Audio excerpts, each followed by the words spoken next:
ভেনেজুয়েলার পরিস্থিতি নিয়ে উদ্বিগ্ন ভারত। লুমেক্স বার থেকে এমনটাই জানালেন বিদেশমন্ত্রী এস জয়শঙ্কর।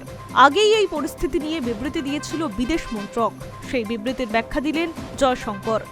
তাকে বলতে শোনা গিয়েছে, আমরা ইতিমধ্যেই এই নিয়ে বিবৃতি দিয়েছি, আমি আপনাদের সেটা দেখার অনুরোধ করব।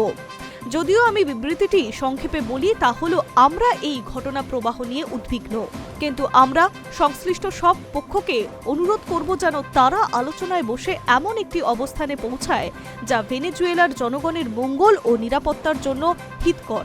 দিনের শেষে এটাই আমাদের প্রধান উদ্বেগ।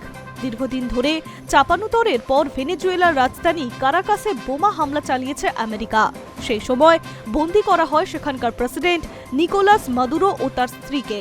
ভেনেজুয়েলার অভিযোগ, এই হামলা আসলে মার্কিন আগ্রাসনের একটি ঘৃণ্য উদাহরণ।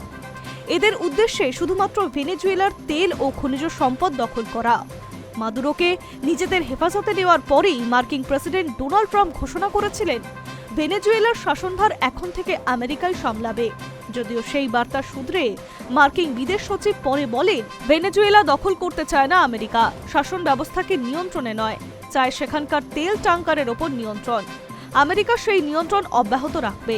সেই পথে হেঁটেই ভেনেজুয়েলার তেলের নিয়ন্ত্রণ এবার নিজের হাতে নিয়েছে প্রেসিডেন্ট ট্রাম্প। এই পরিস্থিতিতে মুখ খুললেন এস জয়শঙ্কর। আগ্রাসী আমেরিকার বিরুদ্ধে সরাসরি কোনো মন্তব্য করলেন না বিদেশ মন্ত্রক। তিনি বিবৃতি জারি করে বলেছেন, ভারত ভেনেজুয়েলার জনগণের মঙ্গল ও তাদের নিরাপত্তার প্রতি সমর্থন করছে।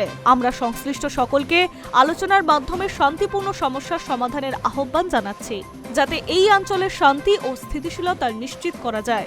ভেনেজুয়েলার বর্তমান পরিস্থিতির অত্যন্ত উদ্বেগজনক। ভারত গোটা পরিস্থিতির ওপরে নিবিড়ভাবে নজর রাখছে। পাশাপাশি আরও জানানো হয়েছে, কারাকাসের ভারতীয় দূতাবাস ভেনেজুয়েলায় থাকা সমস্ত ভারতীয়দের সঙ্গে যোগাযোগ রাখছে। এই সব রকম সহযোগিতা করা হচ্ছে ভারতের তরফ থেকে।